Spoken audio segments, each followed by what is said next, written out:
Danganronpa is a series of murder mystery games where high school students are forced to kill each other in order to survive. This YouTube series only contains what is needed to understand the story. This is to give new players to the series a reason to play for themselves. All free time events, Monokuma theaters, and most of the investigations have been removed from this YouTube series. So without further ado,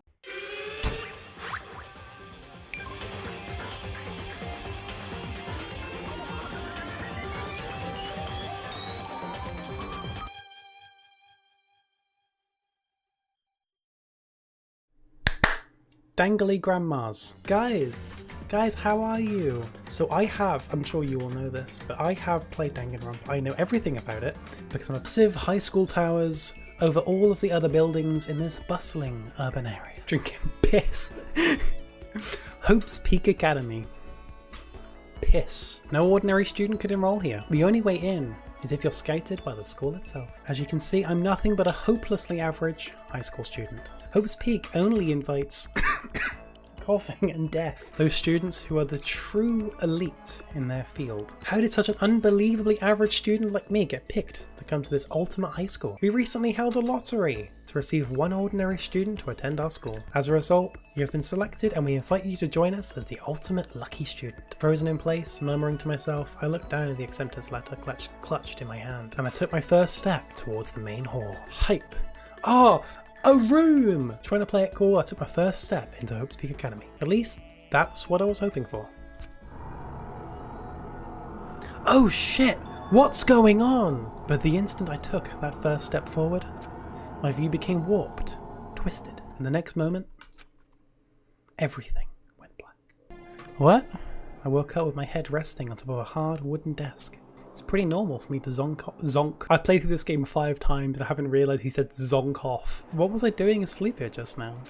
This isn't a classroom I've ever been in before. This is just Anime Among Us, trust me. It gets really good. That's the desk I fell asleep on. I can still see a line of drool I must have left there. Lovely, Makoto. What is this? What are these? I'm acting like I don't know what's going on. In any normal classroom, this is where a window should be. But it looks like some kind of metal plate has been bolted over it. Let's see. So what might have happened is I got myself so wound up I passed out in the main hall and then someone carried me here. If that's true, it must mean this is a classroom inside Hope's Peak. You don't fucking say! Where else would you be? Oh gee, I thought it was at Tesco's. I should probably head back to the main hall. It's already past the meeting time. There might be other students there now. Oh hey! Another new kid? Yeah, we're all new here. Today's supposed to be our first day of class. You should call this one Peter Griffin. Yeah. So after this, we spent around 30 to 40 minutes introducing all the characters, talking about their traits and just, talking to them. So instead I'm just going to say the character, their talent, and then I'll just show a little clip from when we were introducing them. And yeah. Kiyotaka Ishimaru, Ultimate Moral Compass. This guy is kind of annoying. You got that right, Makoto. You got that right. Sayaka Maizono, Ultimate Pop Sensation. Now this is number 1 on my hit list. So you don't like Sayaka either, Ham. Toku Fukawa, Ultimate Writing Prodigy. I wonder if she knows how to read. I don't know, look at her, I don't think she does. Guys, shut up. Leon Kuwata, Ultimate Baseball Star. What is that beard? That is a very good question. Fumi Yamada, Ultimate Fanfic Creator. Ultimate Discord mod. By the way, how much do you know about the world of 2D art? Yes, he's referring to Chihiro Fujisaki, Ultimate Programmer. Anyway, hope we can get along. Chihiro is so nice. I really like Chihiro. He likes her chi characters. Listen, Lion. Shut up. Bondo Awada, Ultimate Biker Gang Leader. Why is that something a school wants? Believe me, this is a very weird school. Junko Enoshima, Ultimate Fashionista. I've seen her on tons of magazine covers, but I feel like it doesn't quite match up to reality. Oh, well, of course, they're totally photoshopped. Aoi Asahina, Ultimate Swimming Pro. The combination of her ability, appearance, and proportions have been widely discussed online. Sakura Agami, Ultimate Martial Artist. She looks quite strong. Hey, you. What are you? Muscular quality and quantity are right around that of an extremely ordinary high school student. What a shame. You're not fit at all to act as my training partner. Kyoko Kirigiri, Ultimate Unknown. That's code for doesn't do anything. Byakuya Tagami, Ultimate Affluent Progeny. He's the heir apparent of his family's massive financial conglomerate. So who was it earlier that said someone's in here for being fucking rich? Yasuhiro Hagakure, ultimate clairvoyant. Seriously, I totally saw it. A guardian angel with a crazy perm, chasing after a Bigfoot, running off with a skyfish in its mouth. Celestia Ludenberg, ultimate gambler. Celestia Ludenberg, it is my name. If you do not mind, I would prefer if you call me Celeste. Okay, time to get down to business. This is no time to stand around making friends like a bunch of dull-eyed baboons. Makoto, you said a bunch of stuff happened and then you just asleep, right? Well, the same is true for all of us. And that's not the only thing. You saw where the windows in the classes and hallways were, right? But instead of normal glass windows, it was a bunch of big metal plates. Plus, all my stuff's missing, even my cell phone. And then there's the main hall here. The front exit is completely blocked by some giant metal hatch. I bet this is all just part of the school's orientation procedure. Yeah, I'm sure that's it. I'm just going to take it easy for a little bit. But, well, if that's all it is, it's nap time for me. I could feel everyone's tension evaporating. But then, it began. What's going on? Ahem, ahem. Testing. Mic check 1, 2. This is a test of the school broadcast system. For any of you who hasn't heard the voice before, it really isn't what you'd expect, is it? To all incoming students, I would like to begin the entrance ceremony at right now. That's all. I'll be waiting. Ooh. What's going on? Still filled with uneasy dread, I did what the announcement said and went to the gym, and I saw what was waiting for us there. What's going on? What's going on? The flag looks evil.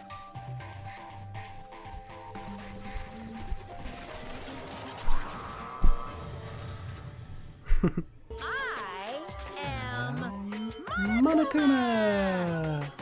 And I am this The school's school's headmaster.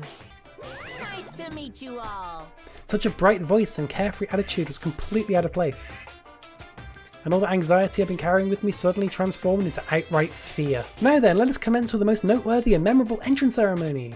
First, let's talk a bit about what your school life here will be like. You will all live a communal life together solely within the confines of this school. And regarding the end date for this communal life, there isn't one! In other words, you'll be here until the day you die. And just for your information, you're completely cut off from the outside world. No matter how much you may yell and scream for help, help will not come. Come on, what the hell is this? I don't care if the school or whoever else is behind it, it's just a really bad joke. Yeah, cut this shit out, it ain't funny anymore. You keep saying this is a lie or a joke, but a bunch of skeptics, all of you. Oh, but you know, I guess I did forget to mention the one thing. There is one way for you to leave the school. As I mentioned, in order to maintain an environment of harmony here, we rely on a communal lifestyle. And if someone were to disrupt that harmony, they and they alone would be allowed to leave the school. What do you mean by disrupt the harmony? Well, you know, if one person were to murder another. Stabbing, strangling, bludgeoning, crushing, hacking, drowning, igniting, how you do it doesn't matter. You must kill someone if you want to leave. It's as simple as that. The rest is up to you. Give it your all to achieve the best outcome in the worst way possible. I am trying my best to do like the really happy, joyful, upbeat Monokuma voice. I hope I'm doing well. Like I said before, you guys are the hope of the world. But you know, taking that hope and seeing it get murdered creates a darkened shadow of despair. Listen up, asshole. This shit's gone way too far. What the hell kind of joke is this? Joke? What do you mean, like your hair? Rip his hair. I mean, look at it. Just go Gotcha, you little piece of shit! I don't know if you're a toy or a stuffed animal or whatever the hell. Either way, I'm gonna rip you to fucking shreds! The violence against the headmaster is in violation of school regulations. Shut the fuck up! Let me out of here, I swear to Christ! Hey, damn it. Piece of shit! Stop that goddamn baby can say something! Watch out! Throw it!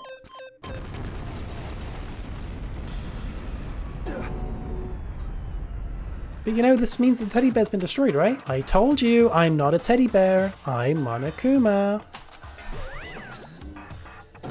Why, there's another one? You son of a bitch, you seriously tried to kill me just now. Well, yes, I was serious about trying to kill you. You did violate one of the school regulations after all. I'll let you off with a warning this time, but you better be careful from now on. Hey, so does this mean there's like a bunch more of you around here somewhere? Monokumas have been placed all throughout the school, yes. Plus, don't forget the surveillance cameras installed everywhere. And I won't be so forgiving with my punishment next time, so don't let it happen again. So guys, how would you define what we just experienced? How?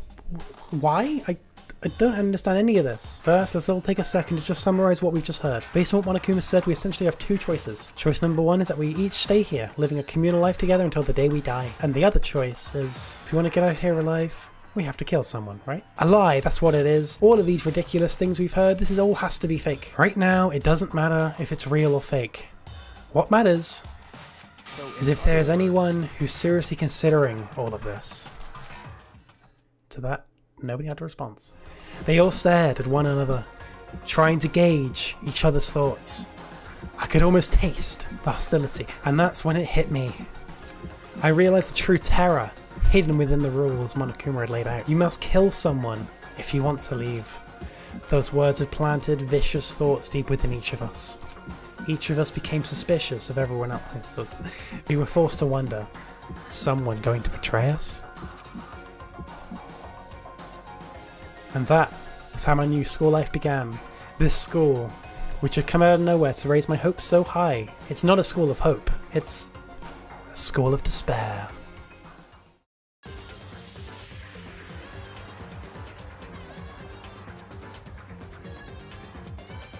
Announcement from Headmaster Monokuma.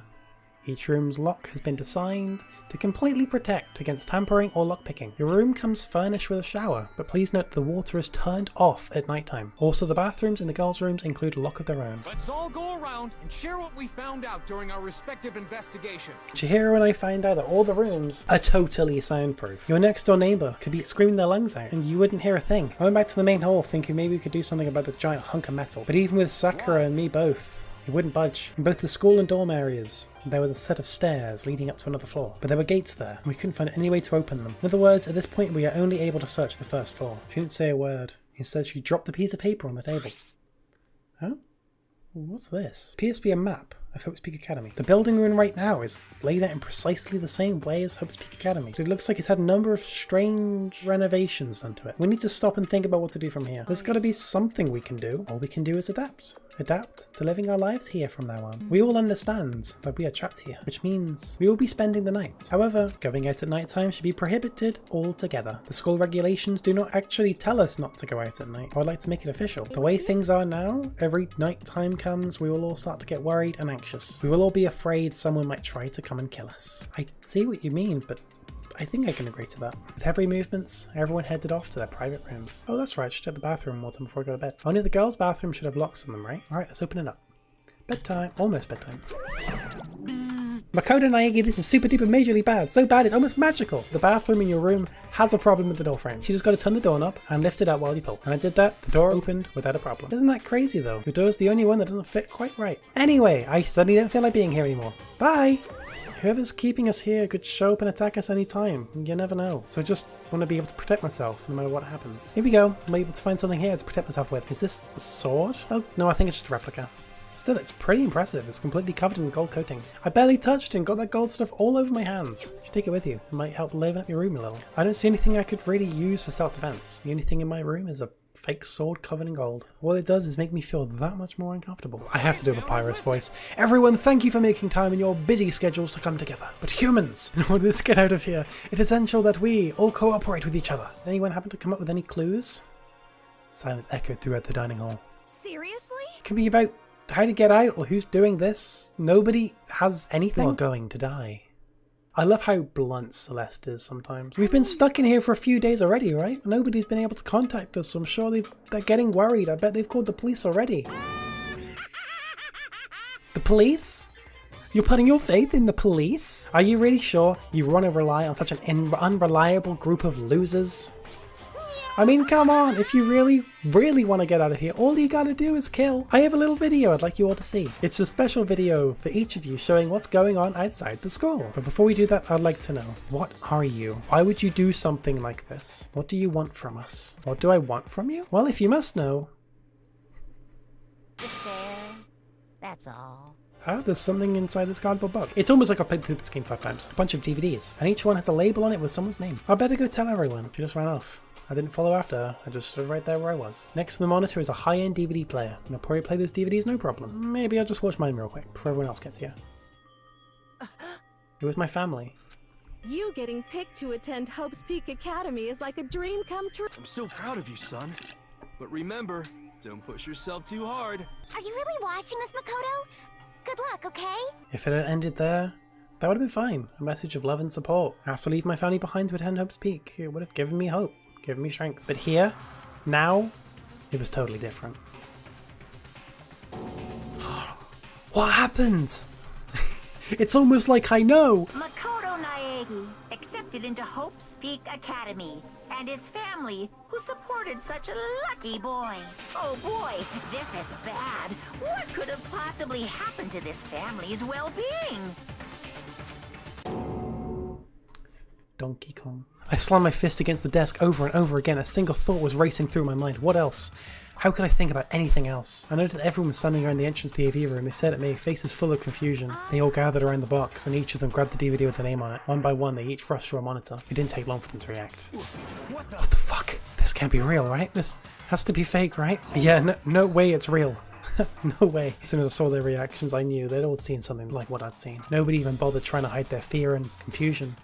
Except for her. Even now, she was totally calm. So this is what he meant by motive. He wants to fuel our desire to leave so that we're more likely to start killing each other. What was in your video, Sayaka? Gently placed my hand on her shoulder.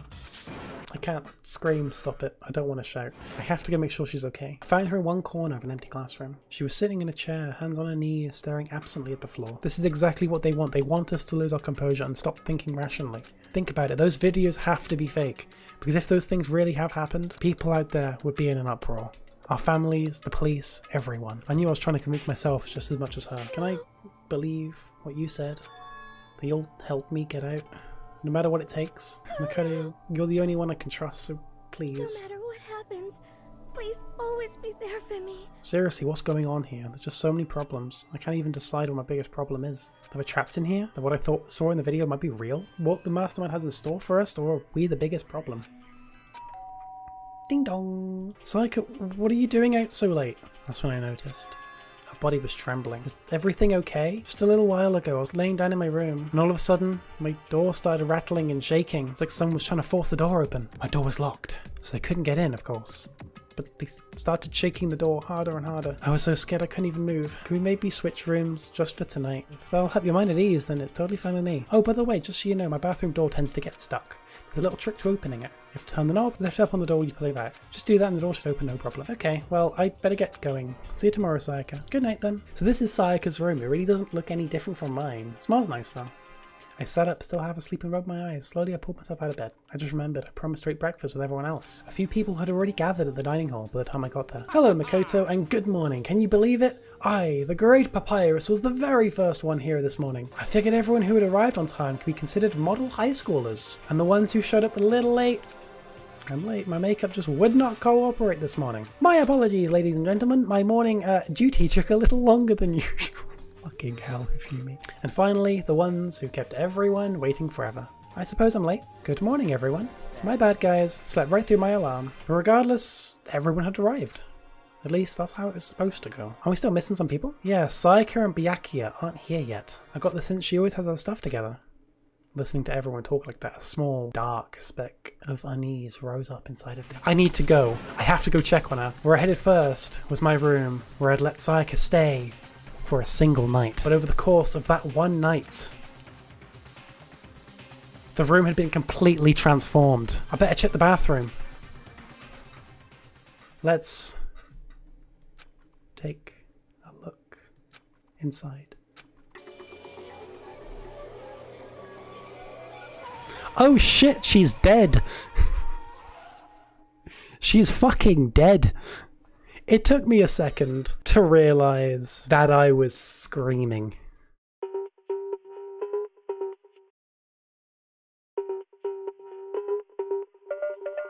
She's fucking dead. What I saw, it was real. If one of us really did kill her, that person gets to graduate from the school, right? You think it's really that easy? You can just kill someone and what's on out of here? Like I just explained before, you must kill someone if you want to leave. However, even if you do that, there's still one more part to the agreement you have to uphold, remember? If you're the blackened that committed the murder, you can't be found out by the other students. So a certain amount of time after a murder's taken place, a class trial will begin. So what exactly is this punishment you keep talking about? Oh, well, to put it simply, it's execution. You're freaking insane, you know that? A class trial?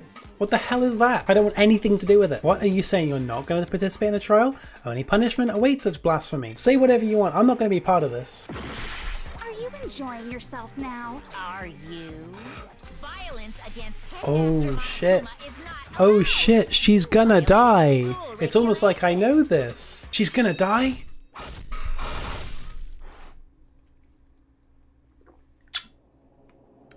And so, she was stabbed. This wasn't supposed to... Why? Me? Suddenly, right at the end, her eyes shot wide open. And just like that, she never moved again. Now you see just how serious I am. Nobody there could deny what they'd seen. Junko, who until just a second ago had been our friend, was dead.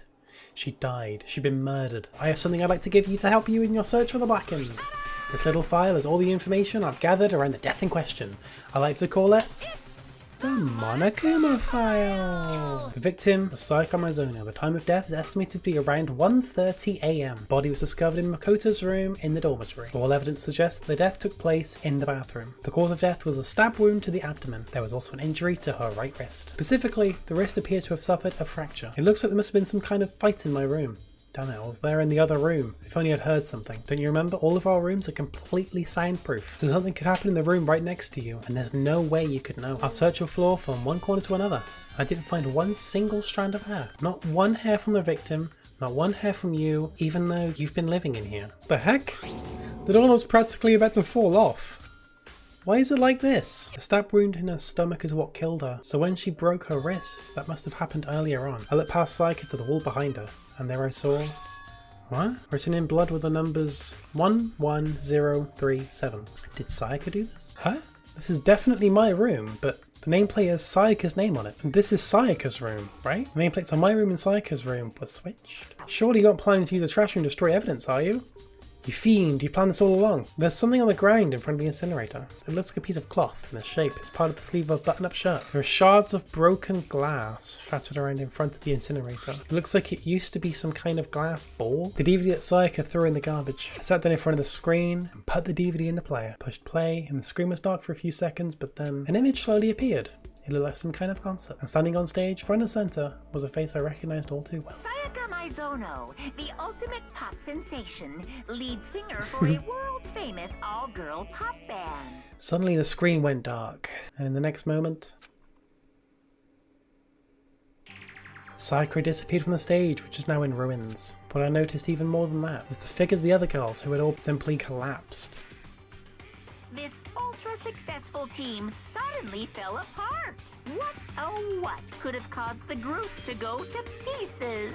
That wasn't real, right? What kind of person would take things this far? I need to uncover the truth of Sayaka's death. In Sayaka's honor, I swear I'll find out who the real killer is. With each step forward, I could feel my heart starting to race faster and faster. The steel box descended with heavy clunking sounds towards the school's basement. I wonder if this is how a death row inmate feels when his time finally comes. Rather than that, is it not more like a defendant waiting to receive his judgment? Oblivious to our shared anxiety, the elevator lowers us further and further into the bowels of the school. What do you think? Doesn't it feel like a real courtroom? Not even close, it's total shit. Okay, everyone find your assigned seats and sit down. In every game they refer to as seats, but look at them, they're not seats. It's about time to begin the debate to decide who we think the killer is.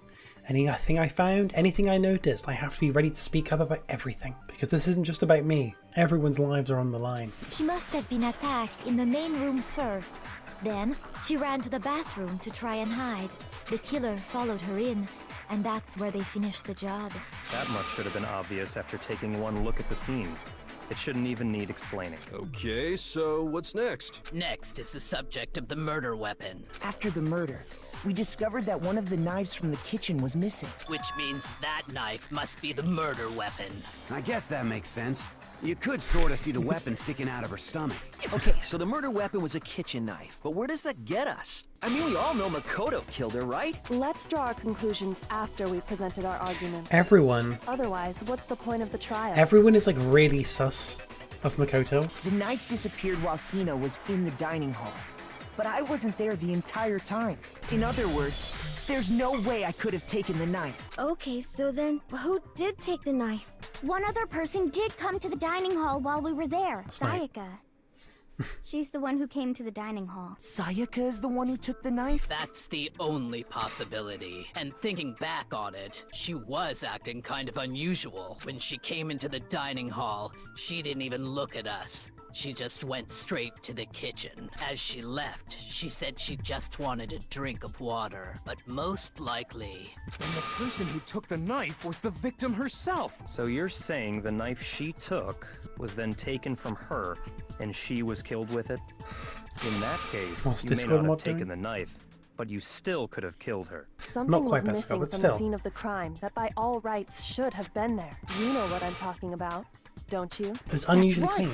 There wasn't a single hair on the floor. So, the culprit removed some evidence? It wouldn't be unusual at all to find my hair at the crime scene if the crime scene is in my room. The reason all the hair was gone was to remove any trace that Sayaka had ever been there. No.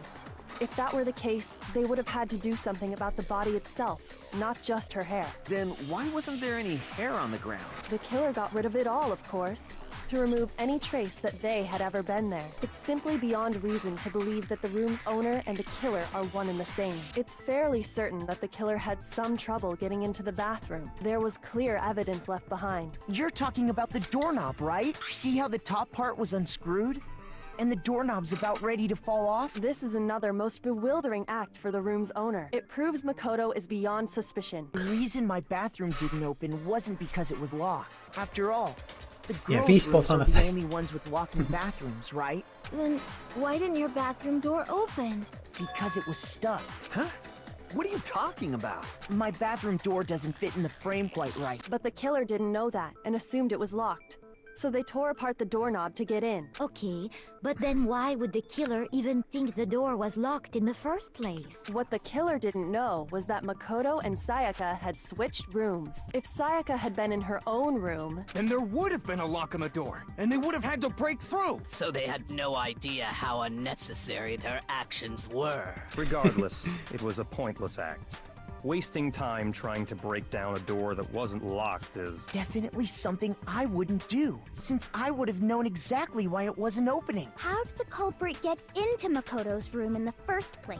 They could have knocked and said they wanted to talk or something, and Miss Maizono just let him in. No. That can't be it either, because Sayaka was already scared, remember? That's why she asked me to switch rooms in the first place. What if her being scared was a lie?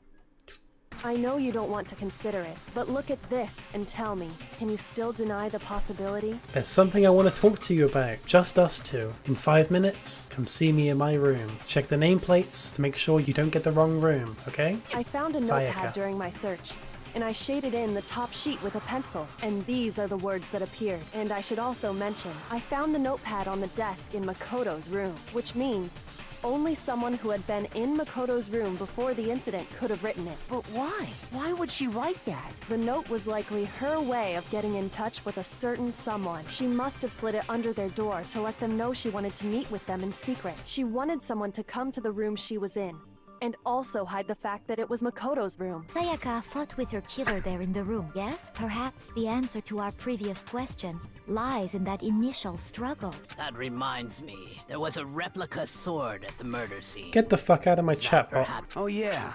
What's the deal with that sword? Sayaka suggested I should hold on to it. It seems pretty likely that the killer used it to break Sayaka's right wrist. How the hell could you possibly know that's what broke her wrist? Right there where her wrist is all swollen. There's something glittery there.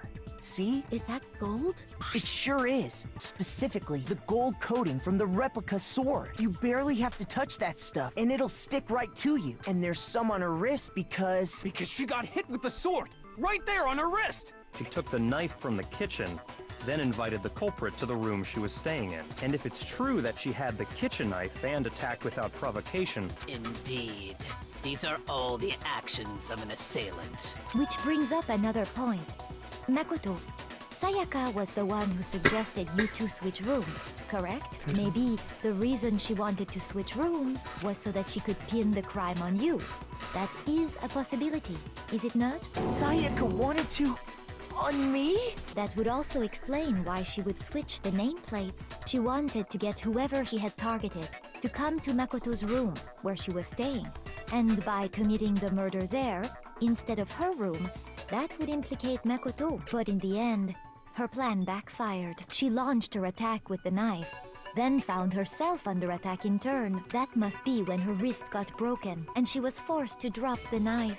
The tables were suddenly turned on her, and she died at the hands of the one she'd planned to murder. The dying message.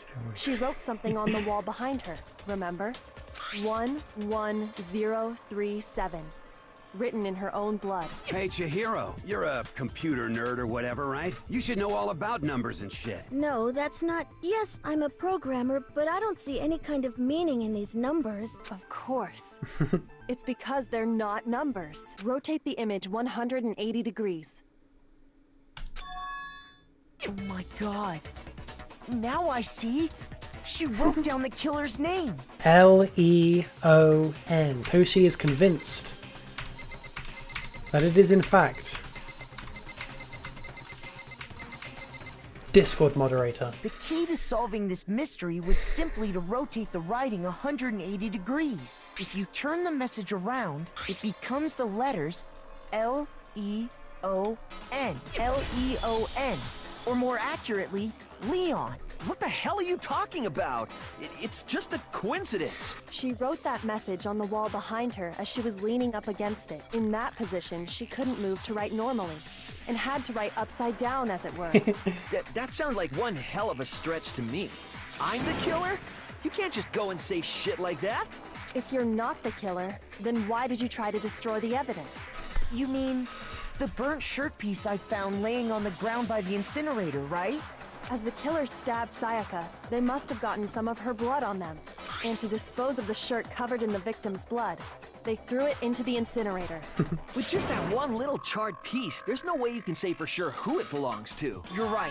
That alone isn't enough. But there are some other points that may reveal the truth. If you look closely at how the shirt was disposed of, we should be able to figure out who the killer is. You can't reach the incinerator without opening the gate in front of the trash room, right? And obviously, you wouldn't be able to hit the switch to turn it on either. So the killer had to be whoever was in charge of taking care of the trash, right? But if you can't get past the gate, you couldn't possibly turn on the incinerator, could you? Of course you can. Yes, you could.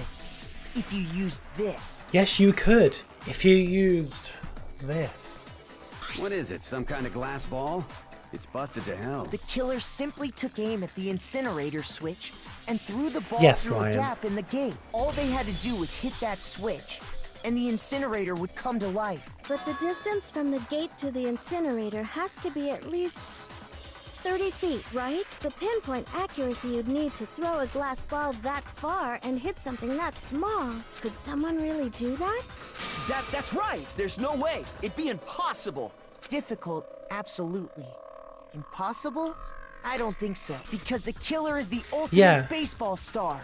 Isn't that right, Leon? Do you have any idea how stupid you sound right now? A target 30 feet away would surely be little challenge for the ultimate baseball star. These goddamn shifter brains have got it all wrong, I'm telling you! You still won't admit it? Okay then. Makoto, go ahead and review the incident one more time to make his crime perfectly clear. And with that, we can end this. Listen to me! What the hell do you mean, end this? Say what you want, Leon. But all the questions have been answered. Should have self-reported. And the truth has been revealed. The killer is you! I think I'd better take one more look back at the case from the beginning. Last night, the killer went to the room Sayaka was in. In other words, my room. From what we can tell, Sayaka invited that person there intending to kill them. She attacked them with the knife she'd taken from the kitchen earlier. But then something happened that she wasn't prepared for. They grabbed the fake sword I put in my room and fought back. During the struggle, a strike from the sword broke Sayaka's right wrist. And that's when she lost her grip on the kitchen knife. Finding herself cornered, Sayaka panicked and ran into the bathroom. The killer went after her, but couldn't get the bathroom door open. What they didn't know was that my bathroom door got stuck easily, and there was a trick to opening it. Sayaka knew about that because I'd told her, but of course the killer had no way of knowing. So instead, the killer forced the door open, took the kitchen knife and stabbed Sayaka. But with what strength she had remaining, Sayaka left a dying message. To keep the killer from noticing, she wrote it on the wall behind her. And with that, all her strength was gone. With Sayaka dead, the killer quickly began destroying the evidence. First, they took off their shirt, which was covered in their victim's blood. Then they took the lint roller in my room and cleaned up the entire area.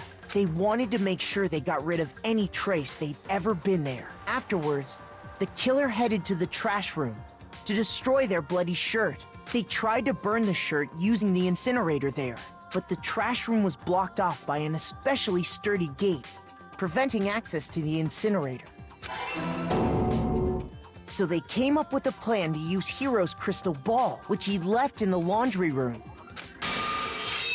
The killer managed to throw the ball through the gap in the gate and hit the incinerator switch. For any normal person, that'd be an impossible throw, but the killer had the confidence to take a shot.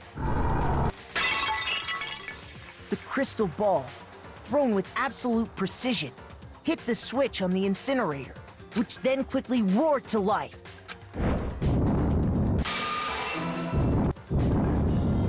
Having destroyed the final piece of evidence, they left the area with, I imagine, a sigh of relief. But there was one thing they missed. Part of the shirt they'd thrown into the fire burnt away and fell out of the incinerator. The killer didn't notice this, and so left behind a piece of indisputable evidence.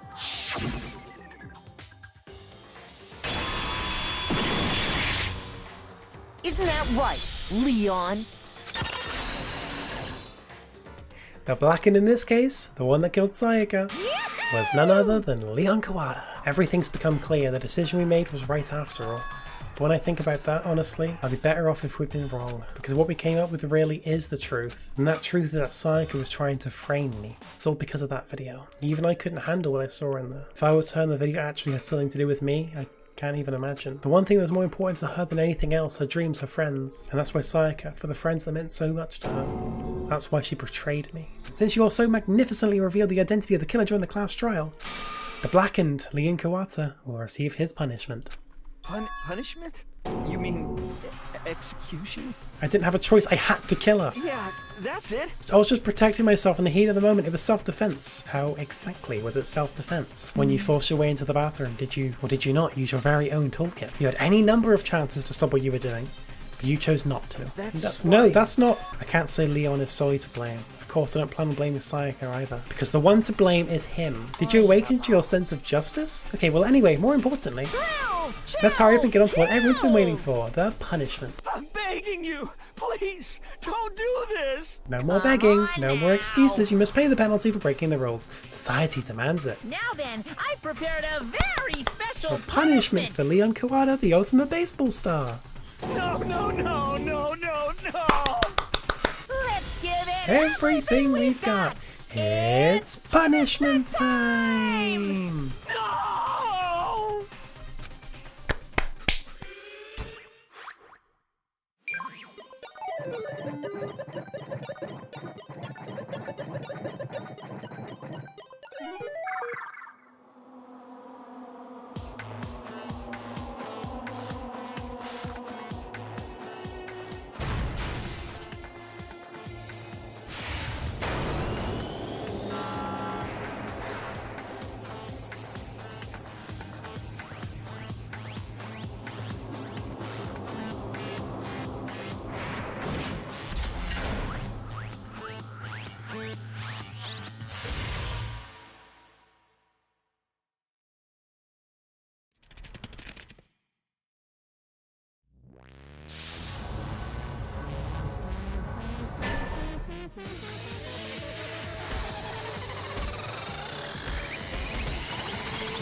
What happened? Happened because more than one of you decided you wanted to get out. No matter how much time passes, you can't cut free of your regrets from the outside world. You're to blame. Of course we can't cut free of the outside world being trapped in this insane place.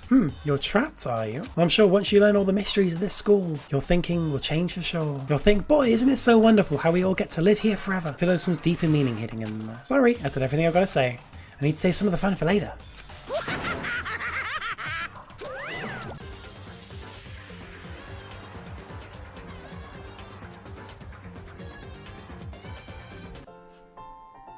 Okay, lift your arms up. He's making you all work out. Doesn't this feel great being stuck inside like this? You gotta make sure to stay healthy. You're the one who's keeping us stuck inside. I'd like to make an announcement. Every time you overcome a class trial here at Hope's Peak, a whole new world will open up to you. So go ahead, look around all you want. Enjoy the brave new post-trial world till you explode. Sean, I knew for a fact you were going to say that. You are so predictable. Oh, hello. You can go away. There are some stairs! It's almost like I knew this. Let's walk up some stairs. This is the second floor of the school. Maybe there's some kind of clue here. Yeah, I'm sure of it. There's gotta be something here.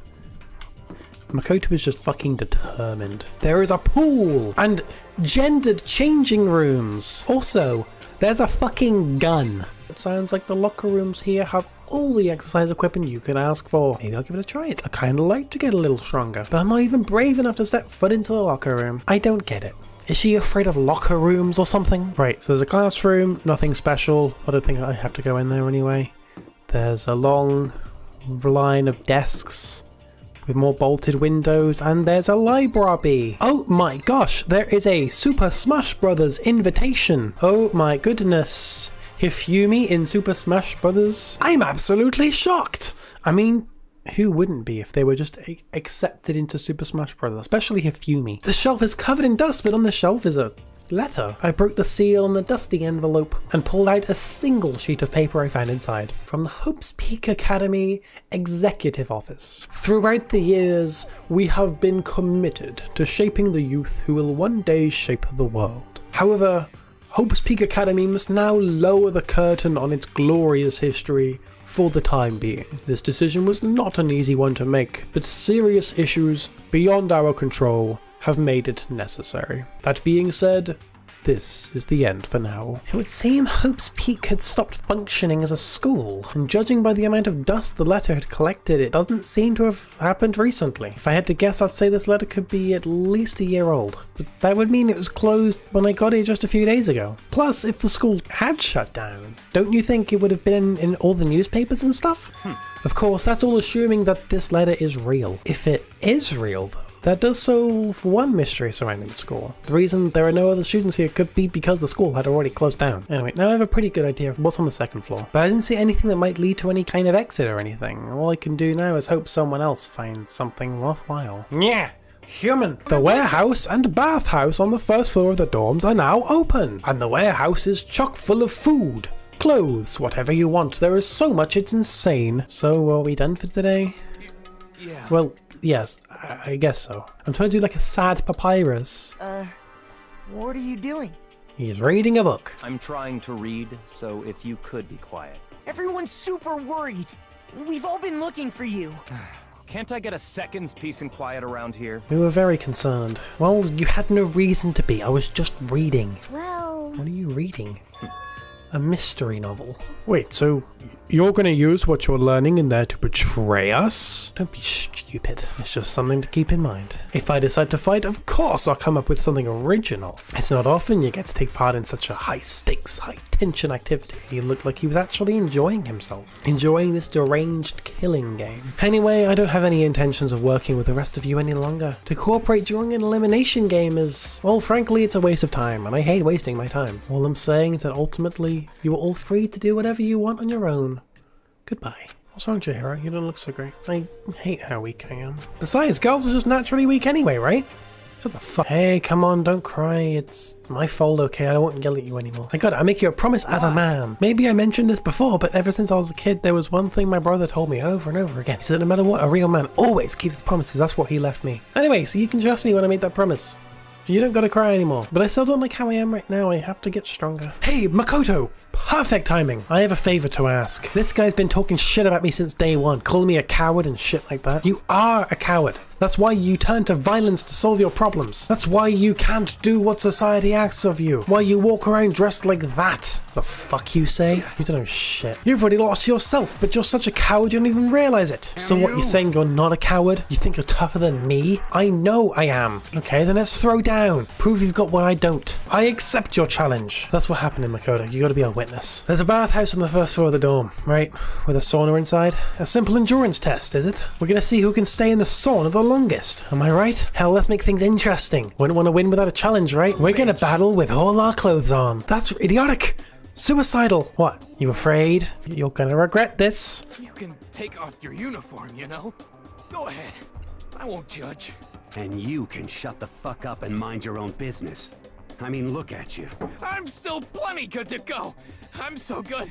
I could eat a steaming hot bowl of soup right now. Are they okay? Tried to push my concern aside. A few minutes passed, then a few dozen minutes, then an hour. Hey, guys, I know you both want to prove how big of badasses you are, but don't you think you've done enough? Shut up! I'll let you know how it went in the morning. Then you can start spreading my legend. Okay, well, good night then. I hope Mondo and Taka survived. Haha, what are you talking about, bro? Haha, what are you talking about, bro? Hey, Makoto, thank you so much for acting as our witness yesterday. Oh, they fucking. They've been like this all morning. They were all buddy-buddy as soon as they walked in. So, who won the contest? Piece of shit! Who gives a shit? Got it! Yeah, don't ask stupid questions. What matters is that we both took part in it together. I have a favor to ask. I want you to go somewhere with me. Where is it you want to go? Well, the library. Wait, just ask Byakuya. He spends all of his time in the library anyway. Unsurprising, Byakuya was there by himself, absorbed in the book. He's here. He's really here. Just hurry up and go talk to him. You go talk to him if you want to so bad. I can't. I don't want to interrupt him. What are you doing back here? I hate even having to look at you. Huh. She noticed me, huh? Naturally. Of course. Now hurry up and leave. And take her with you. Hey, Byakuya? Get out. Go take a bath. You smell. But Byakuya, to go that far?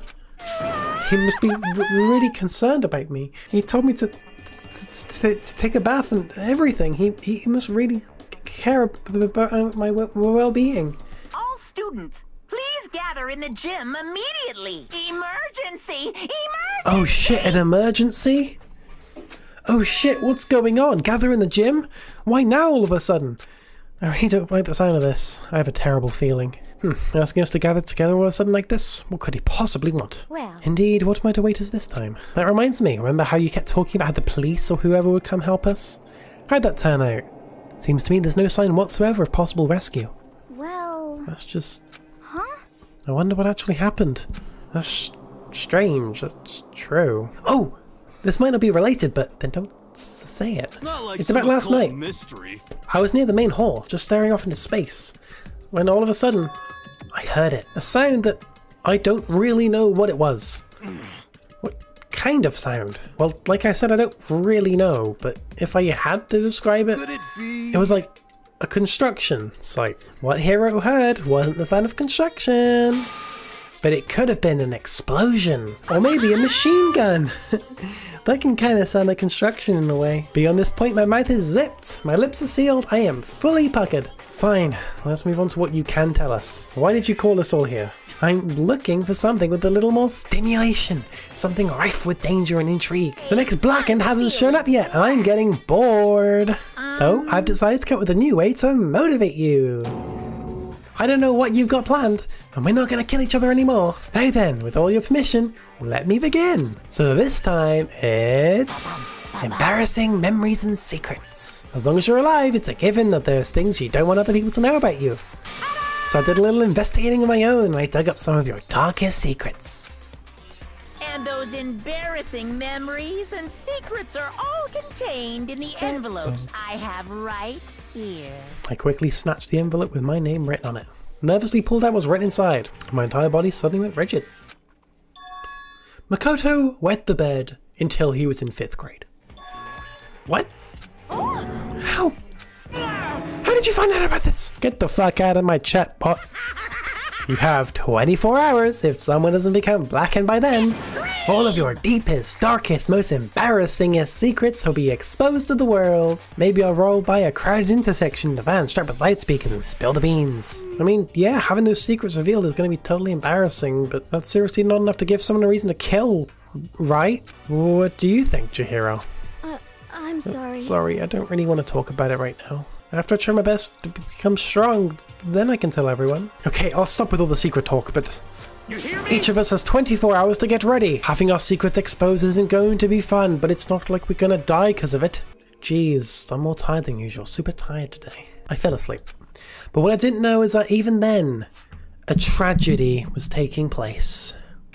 Good morning! I wanted to spice things up, so instead of a school announcement, I decided to wake you up in person. And as long as I'm here, I figured I'd let you hear it right from the bear's mouth. Are you sure you should be acting this laid back? I mean, even though something happened to one of your buddy classmates? Death, death, death, death, death, death. Did Monokuma talk to you too? Hiro, Hina, Sakura, and you're the only ones here? Where's everyone else? Either they're already off trying to verify what Monokuma said, or they've fallen victim to the something that Monokuma mentioned. Yeah, I think Flaming just remembered who died. Huh? The door's open, but aren't these supposed to be locked? For this investigation, I have unlocked the doors. Please look around to your heart's content. Judging from what he just said, there can be no doubt a murder really has taken place. And the locker rooms, they're suspicious. Very suspicious. Indeed, wouldn't you agree? It seems nobody searched the locker rooms. Let's start with the girls' locker room. He was muttering as if only talking to himself. Without waiting for a reply, he pressed his hand against the girls' locker room door, and the door swung open without a sound. In that moment, time seemed to freeze.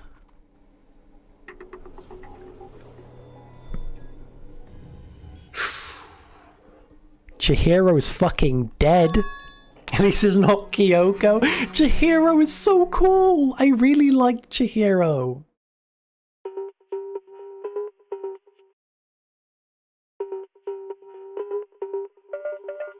Yeah, human. So there's another victim, which means we are now in the same position once again. Fuck, man. What the fuck is this? The word bloodlust is written on the wall in blood. So... I don't think it's any kind of dying message. You don't fucking say Kyoko Kirigiri. But, you know, that thing about writing bloodlust in blood. Doesn't it sound kind of familiar, human? A murderous fiend who kills again and again and again using a bizarre and brutal method. And at the scene of each crime, the word bloodlust is written in the victim's own blood. It's a bit suspicious. And what name did the internet give this mysterious serial killer? Oh god, what was my hero voice? Genocide Jack? I don't know, it's just like a really like cowabunga dude voice. I don't fucking know. Toko! Hina was pointing towards the entrance to the girls' locker room. No. Why? Toko fucking died. Toko, can you hear me? Hey, you gotta wake up, you stupid bitch. And in no time flat, she was just standing up. Toko, are you okay? I'm fine. What, was that a dead body? Hey, are you dead? It might be best if we take her back to her room for the time being. I'm just gonna sit here and ice cream for the rest of the stream.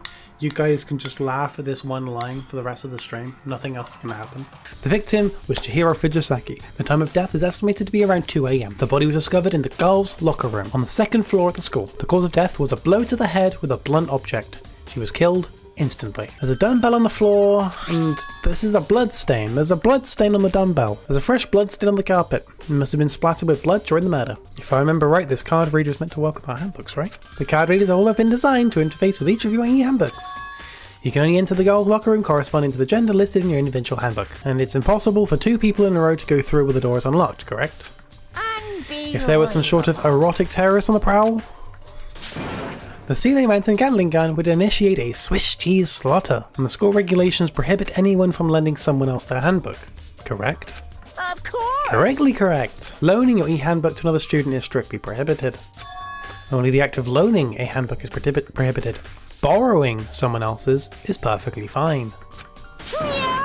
I would expect nothing less from the prodigal son of the noble Togami family. Now then, since the dead can actually talk, they're not people anymore, they're things. Yep. Get it? Got it? Good. There's a mailbox here. Could there be something inside? It's an e-handbook! No wait, there's 3 of them. What are they doing here? So you finally found them. Seems there's a system in place where the handbooks of dead students get delivered to this mailbox. So then there's these 3 handbooks belong to Junko, Leon and Sayaka. Hold on a second. What's wrong? Very strange. That's strange. One of the handbooks won't turn on. Whose is it? The other handbook shown Junko's name when I started it up. And the one that won't turn on must be Leon's, right? It would make sense. Yes. After all, he did get pummeled with dozens and dozens of baseballs. Damn it! Hey! Hey! That e-handbook is essential for student life here. Crucial, integral, instrumental, a super big deal. There's no way it would break that easily. It can withstand up to 10 tons of pressure, and it's waterproof up to 100 meters, okay? I don't care how many baseballs you hit it with. It wouldn't do crap. Oh, but even my amazing handbook does have one single weak point, but it's a secret. I'm not gonna want you to go breaking any more handbooks. Something's wrong with Toko. She's acting super strange. She's acting a little bit suspicious. What? Oh, nothing. It's just that Ina was really worried about you, holding yourself up in your room. Leave me alone. Huh? I won't let Genocide Jack have control. And just like that, she slammed the door in my face. Whatever it is, I'm really worried about her. Isn't there anyone who might be able to persuade her? You're all so annoying. Bakula. It's Byakuya. I'm sorry, I couldn't keep our promise. But don't worry, never again. I won't let Genocide Jack have control ever again. There's nothing else we can do. Let's get back to investigation. Hold on! What was Toko talking about just now? Something about a promise? Oh, I have no idea. Another one of the delusions, I'm sure. Whoa, there's so many books and files! So much dust, too. So, in other words... I would say there's enough value in this place to endure the dust. If you're thinking of looking through any of them, let me give you a little warning. Those things are filled with graphic, disturbing photos from all kinds of crime scenes. All those files there are investigation reports related to different cold cases. Those are internal documents for police eyes only. They're not the kind of thing you'd expect to leak. The entire reason I was interested in the library is because of this room right here. It's home to classified government documents, police records, things no ordinary person would ever see. The documents gathered here are genuine. I have reviewed them multiple times, there is no doubt. You're saying you've read all these documents more than once? My family has a reading room just like this at our home. Ours is bigger, of course, and not as dusty. Members of the Takami family have access to any variety of government-related documents. That includes foreign powers as well as domestic. What always interested me the most were the cold case police investigation reports. To begin, there are 2 notable characteristics in every Genocide Jack murder. The first characteristic is that every crime scene, the word bloodlust is written in the victim's own blood. And the second is that when the victims are murdered, their bodies are suspended in a certain way. For the second characteristic, where the victims are suspended, the only ones who knew about that particular fact were members of the police and other higher-ups.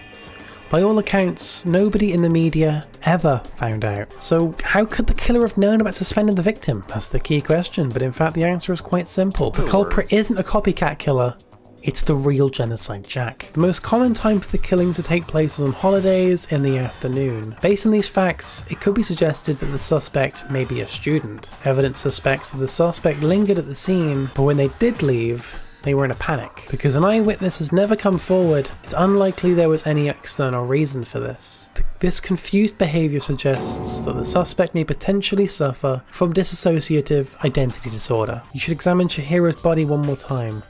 Thoroughly. Also, her handbook is missing. You might want to determine its whereabouts. Chihiro's hands are bound with what looks like some kind of rope. The rope was used to prop her up in a kind of crucifix position. Chihiro's fatal injury was a blow to the head, which means someone struck her in the head in order to kill her. In the boys' locker room, there's a poster of a popular boy band.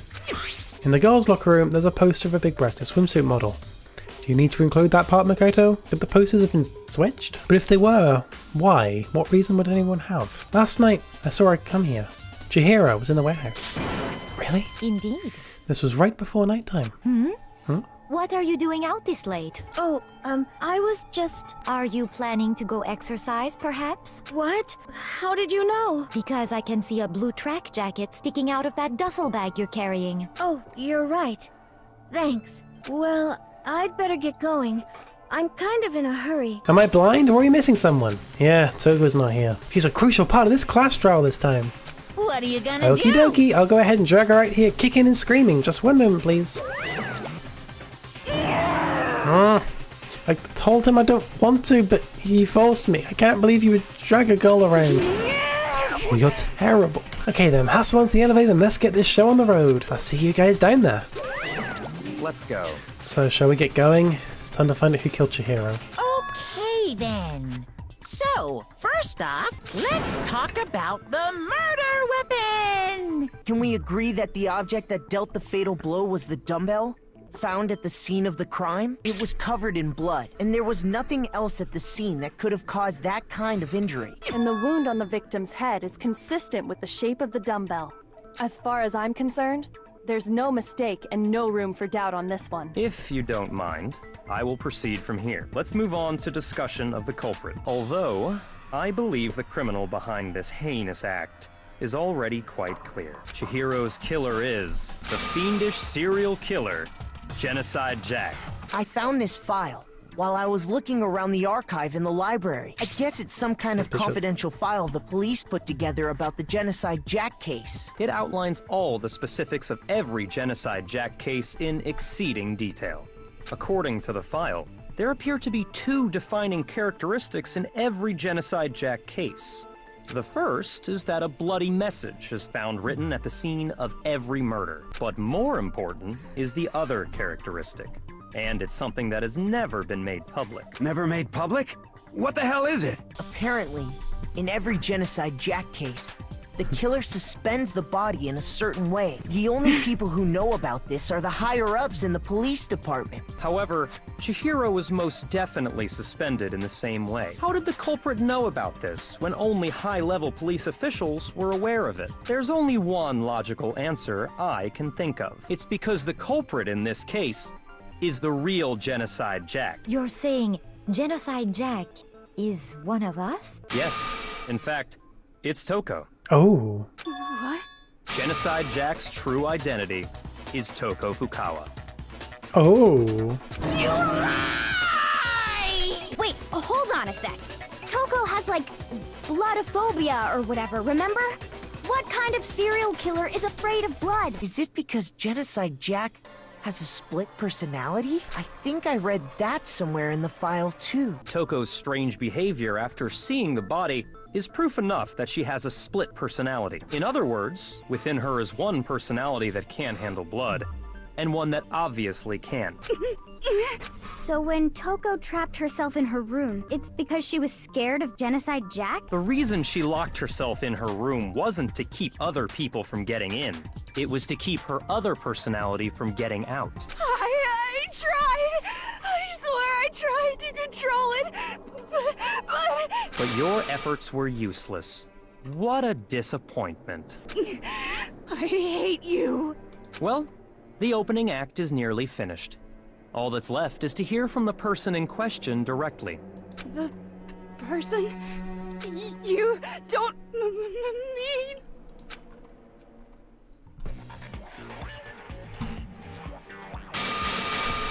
Well, hello there! Is it me you were hoping to see? How did you do that with a tongue? You don't want to know, Lion. You really don't. I'm the ultimate murderous fiend, Genocide Jack! Or better yet, let's go with Genocide Jill! What the fuck is this? Toko, what happened to you? Not Toko, that's a loser name, and what happened is a textbook split personality! This should be enough to convince you. This murderous fiend is responsible for Chihiro's death. Interesting. Very, very, very interesting. But sorry, as much as I hate to admit it, I'm not the culprit. But I cannot imagine anyone other than you could murder someone in such a bizarre fashion. Maybe so, but nevertheless, it's the truth. Do you really expect any of us to believe you? I think there's a slight difference between the Genocide Jack cases and this one. Huh? How's it any different? In the Genocide Jack murders, all the victims were killed the same way. According to the case file, they were all apparently killed with a pair of scissors. But Chihiro died from a blow to the head, right? Ah, yes. That is remarkably different from the other murders. Wouldn't it be strange for someone who kills the same way without fail to suddenly change their method? And there's more. One more conflicting detail. Do you remember what the killer used to suspend her? They used some kind of rope to hang her up by her wrists. Well, in all the previous Genocide Jack cases, something else was used to suspend them. Specifically, pairs of razor-sharp scissors. And guess what? I used my own specially designed scissors for the murders and the arrangement. And you know what else? Big Mac said there's two differences, Big Mac. but he's wrong. That's right. The people I kill with such passion and conviction are all adorable little men. We get it. You've clearly explained your hobby and your philosophy. But that's not all there is to it.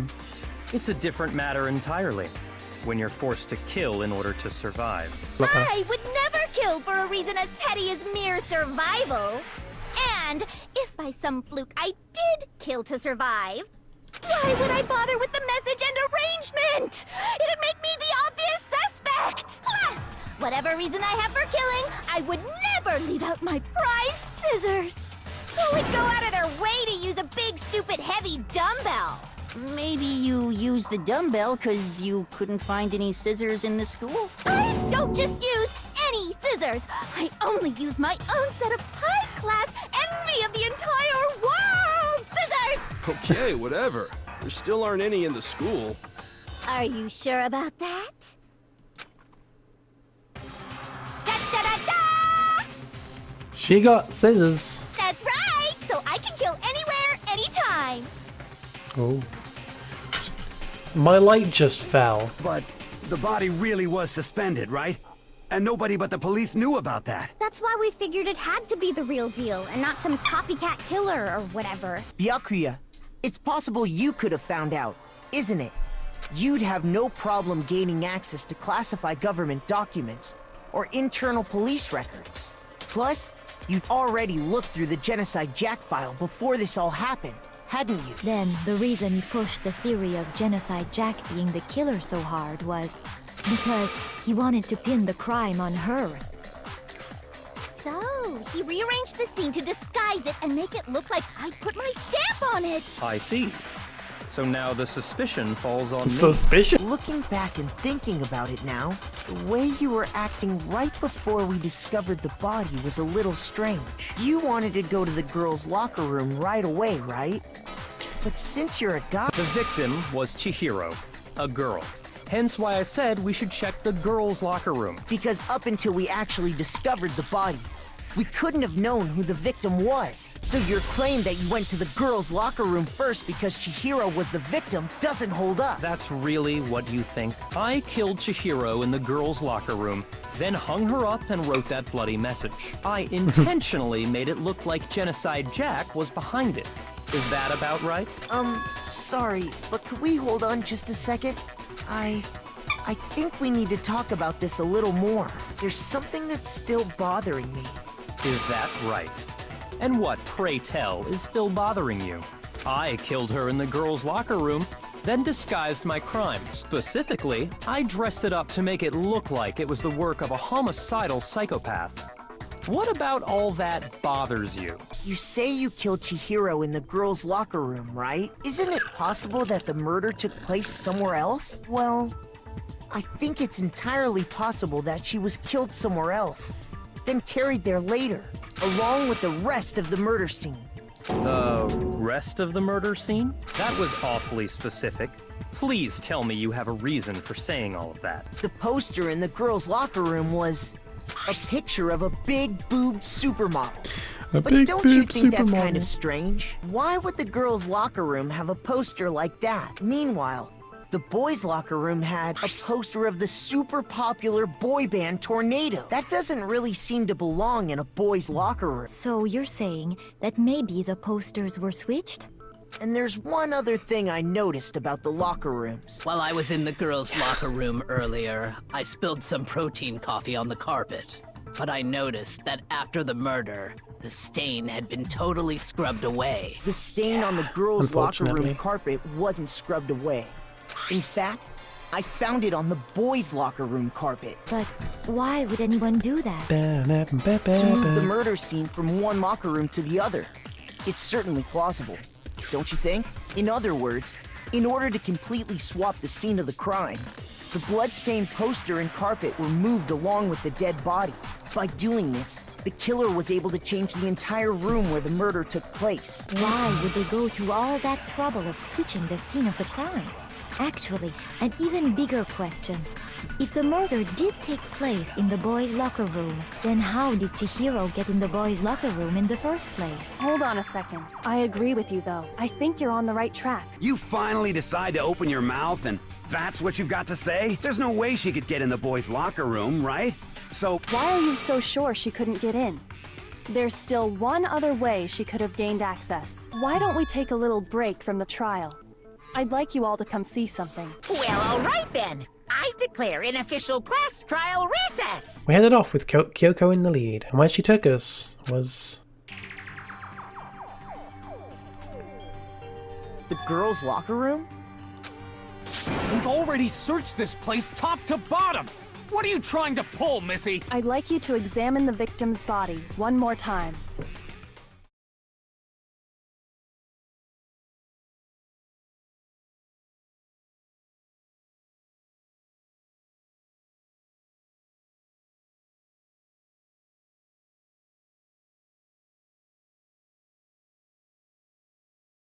Well, without a doubt, Byakuya is the one that made Chihiro's death look like Genocide Jack did it. But I think he might not actually be the killer after all. He just seems to be too easygoing about all this. Like he's enjoying us solving the mystery. He's right. I am not the culprit. I just happened to come across the corpse in the girls' locker room and decided to alter it. Are you fucking with us right now? I believe someone else did see the victim before he was murdered. What do you think, Celeste? It was last night, Celestia Ludenberger. right before nighttime. I saw Chihiro in the dormitory warehouse. Right. I saw him stuffing a track jacket into a duffel bag. And then, I assume, he headed off to exercise. And that is when he said something that struck me as rather odd. Well, I better get going. I'm kind of in a hurry. But why would he be in a hurry? Only if someone were waiting for him, I should think. The point is, whoever he met up with is the culprit, right? So we just gotta figure out who it was. But knowing what we know, I can't even guess. No. You already have what you need to make the connection. You know who the killer is. Seriously? Who is it? Who's the killer? Somehow it's really hard to believe.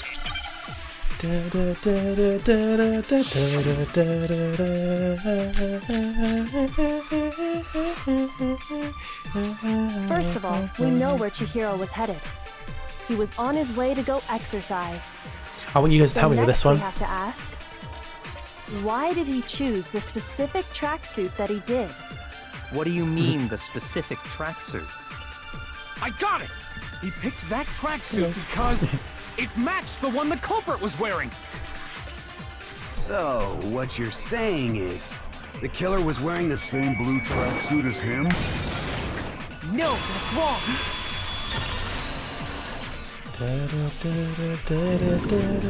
Hold on a second, Mondo. What did you just say? Huh? What'd I say? When Celeste testified a few minutes ago, she said... I saw him stuffing a track jacket into a duffel bag, and then I assume he headed off to exercise. She never said anything about the jacket's color. Oh... What are you... You just... Hey, Celeste.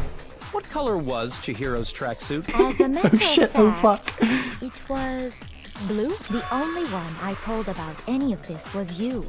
Then, Mondo, how did you know what color Chihiro's tracksuit was? Because I just... Only reason he could have known what color the tracksuit was is if he saw Cherry with it before he died! That's the only possibility! Mondo was my target all along. I had my suspicions about him from the very beginning. Mondo, Was it really you? Did you really kill Chihiro? I didn't kill anyone! What gives you the right to treat me like a goddamn criminal? Yeah, he would never do I something mean, you like run that. the biggest This is a biker gang in false Japan. accusation. Oh yeah, that reminds me. Hifumi, weren't you telling me you'd found some evidence? Here it is. It happens to be an e-handbook.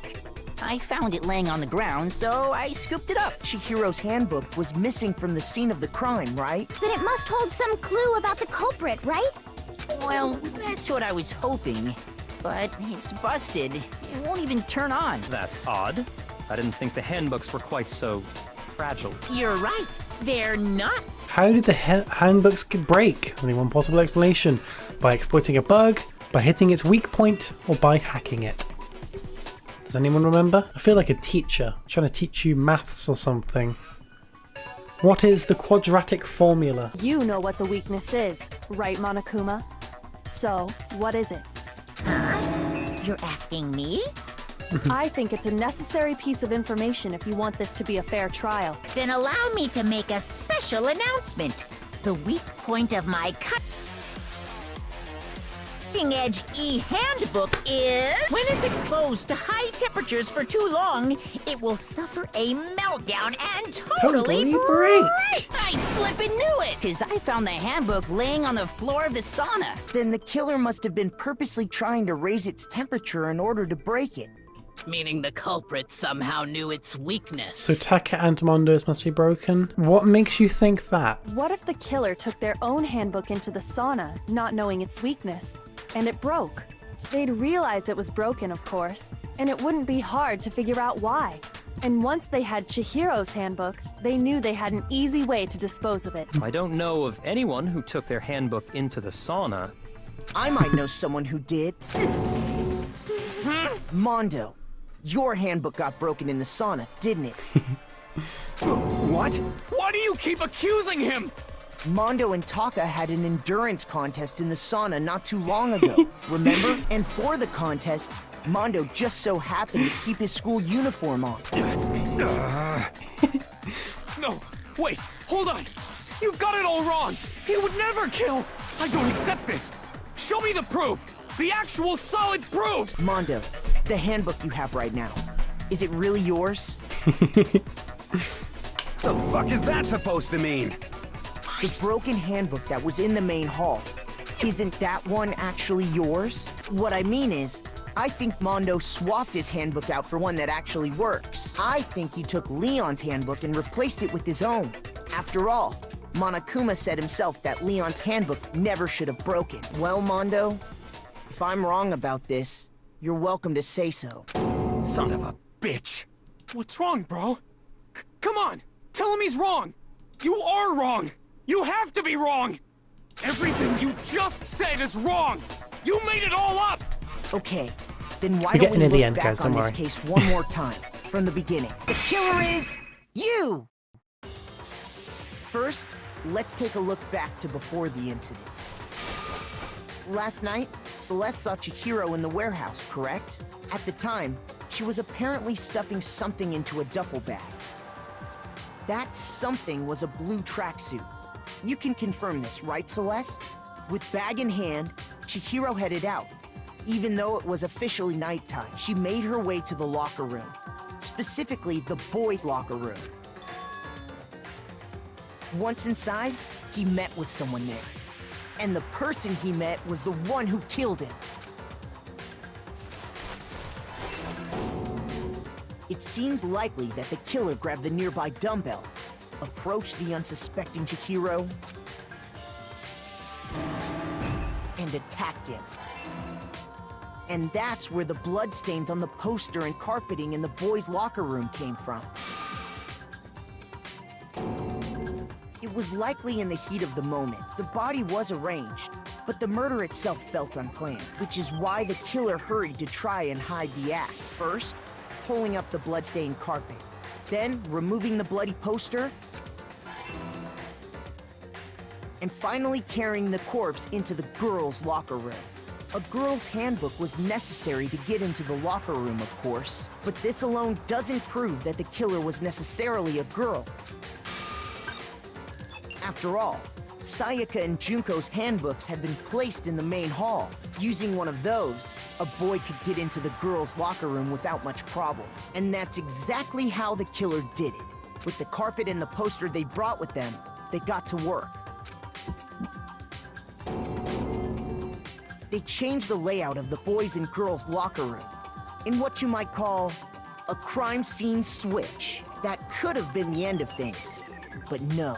Byakuya discovered the body and decided to intervene in the situation, making things even more complicated. So, after stumbling on the crime scene, he went and grabbed the extension cord from the library. And then he got to work. He used the cord to string up Chihiro's lifeless body. Then, using the victim's own blood, he left a grisly message there at the scene of the crime. He wanted to create the illusion that Genocide Jack was responsible for the slaughter. And around the same time that Byakuya was putting together this facade, the killer, having already disposed of Chihiro's bag and other belongings, arrived at the sauna. There, they planned to destroy the last piece of evidence, Chihiro's handbook. And just as the killer expected, the steamy sauna was enough to ruin the electronic gadget. Somehow, the killer knew that the handbook couldn't stand up to the heat of the sauna. And the reason they knew that is because the sauna had already wrecked their own handbook. And that's how it all played out. Isn't that right, Mondo Owada? Yeah, I did it. I killed him. Oh, we got the confession! Yes, it is so. The Black that killed Chihiro Fujisaki was... Mondo Owada! I refuse to believe it. Hang on, I need my Papyrus voice again. Human! Why? Why? Why did you do it? Human! Well, it looks like Mondo's taken a vow of silence, so allow me to explain on his behalf. The story of the murder this time is the sad story of two men. Anyway, there was once a young boy. I'm talking in my normal voice because I'm not going to do that fucking stupid voice. And his name was Chihiro Fujisaki. He had an extreme inferiority complex regarding his own lack of strength. He tried to hide and buried himself further and further into that weakness to take on the fragile form of a petite young girl. He had chosen that as his way out. The complex didn't disappear, instead it only grew stronger and stronger. I'm weak. Weak. Once the killing game had begun here at the school, he had no choice but to accept this fact. And then the lovely and hateful Monokuma announced the revealing of the embarrassing secrets, which of course included Chihiro's embarrassing secret, which I was more than willing to divulge, and that was something Chihiro couldn't let anyone find out, no matter the cost. Annoyingly, he used the threat of discovery to motivate himself to become stronger. Now is my chance to be a bit. I'm gonna get stronger and accept who I am. With that thought at the front of his mind, he resolved to take immediate action. And when he decided to start exercising, he thought it would be good to ask for someone's help. But he wanted to tell that person his secret first and then ask them to help him from there. That was his aspiration. And he thought that only with Mondo's support could he ever be able to come close to that. So then, that must be why Mondo did what he did, to keep the promise he'd made to Chihiro. I mean, that's why Mondo carried Chihiro from the boys' locker room to the girls' locker room. Yep, that's exactly what I mean. Well, while we're on the subject, why didn't I tell you? That embarrassing memory? That secret he didn't want anyone to know? Hey! You know what Mondo did? He killed his own brother. Mondo, the ultimate biker gang leader, made all the hoodlums and riffraffs across the country tremble. But the only reason he had the chance to join a gang in the first place was because of a certain someone. Mondo's older brother's name was Daya Owada. Mondo had nothing but respect for him. It was because of Daya that Mondo even got on a motorcycle. Meanwhile, the charismatic older brother had put together a local motorcycle gang. And before anyone knew it, it had grown into the biggest biker gang in the country. In the beginning, everything was peaches and gravy. But when Mondo started to think about how he would have to take over the gang from his brother someday, his brother's greatness, his reputation began to gnaw on Mondo's very soul. Daya created this gang with his bare hands. Mondo's just along for the ride. Can someone like that really be our leader?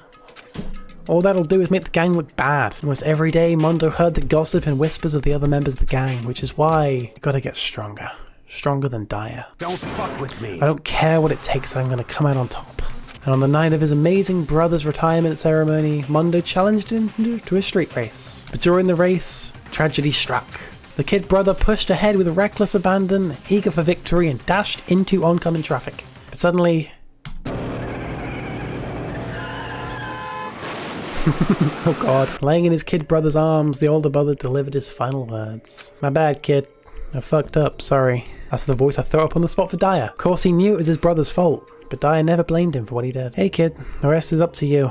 No matter what, you gotta keep the gang together. Because it's the team. You and me, put together. It's a promise between men.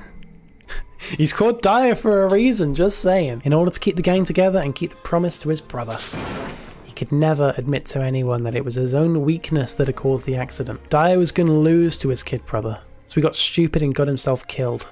That became the explanation of what happened. Mondo's lie became the truth. I'm strong. Strong, strong, strong, strong, strong, strong.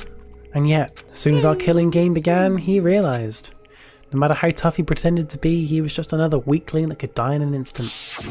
And then the lovely, the hateful Monokuma announced the revealing of the embarrassing secrets. At that point, it was clear I would have had no problem shedding light on his secret. After I saw what Monokuma had on me, my head filled with a kind of fuzzy uneasiness and just started swirling around. I'd never felt anything like it before. And it was right around then that Chihiro asked me to start working out with him.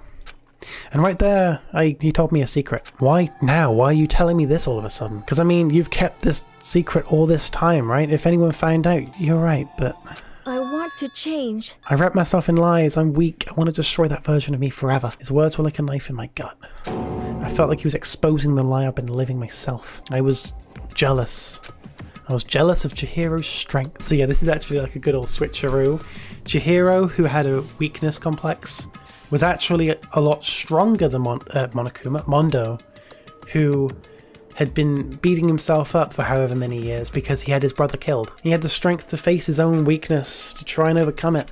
That was the kind of strength I'd never had. So I was jealous of him. And that jealousy broke me. That's right. I am strong. Strong. I'm strong. Yeah. Stronger than you. I'm stronger than Dyer. I don't remember anything after that. I killed Chihiro. Even after all this time, I'm still just as weak as I've always been. You bastard! Just shut up, you son of a bitch. Go ahead, say that again, I dare you. Key attacker swearing. Now then, I prepared a very special punishment. For Mondo Iwata, the ultimate biker gang leader. No, wait. You can't just squeak it, you have to fucking destroy the Among Us. I don't want to destroy it, this was a gift from Sean. Time. I said, wait! Sorry, man. I couldn't keep the promise we made. From one man to another.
Mondo gets turned into butter. Can't be my brother. Another murder and another execution. Everyone's lives are taken so lightly here. What a disappointment. Is this the end of the game? I don't have anything to say to you. I don't have a response except I just don't understand why. Why did you go out of your way to disguise Mondo's crime? Why? Isn't it obvious? It made things more interesting. Last night when the murder took place, I was in the library as usual. The night grew late and I decided to return to my room, which is when I stumbled upon him. I spotted Mondo coming out of the girls' locker room. After it had gone, I'd look inside and saw the corpse. What? You mean you actually witnessed the murder? You're such a fool. He didn't have the slightest idea that I'd seen him. I mean, what a waste of time to have the answer revealed right at the beginning. Which is why I decided to lend a little helping hand. So after hearing about Genocide Jack from Toko, you decided to use that to create a fake murder scene?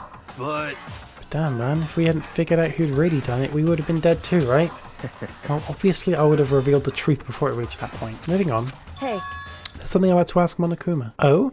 I'm up next? You like to perform these elaborate executions each time, correct? My question is, why?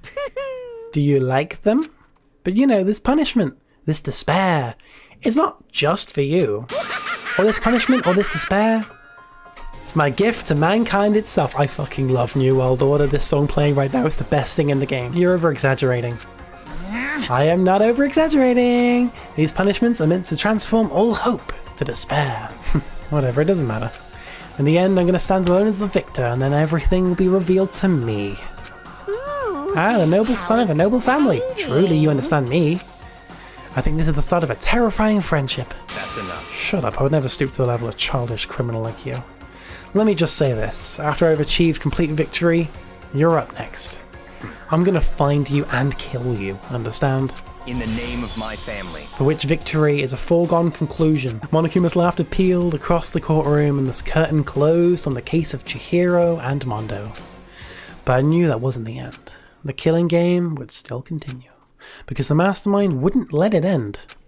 For those of us who were still alive, our worst fear and despair kept on multiplying. And that is the end of chapter 2. Oh, never mind, hang on, there's this bit. Well, anyway, like I was saying, isn't it amazing how that girl went and killed someone before things even had a chance to get boring? But I must admit, I'm disappointed. I went to all the pain and effort of making you part of the group, and you couldn't play your part. You do remember you were supposed to make the first move, right? There's one thing I'd like to ask you. Who is it? The 16th high school student, I mean. My, you really took me by surprise there. Super denied, ultra denied, demonic denied. Because you see, that's my ace in the hole.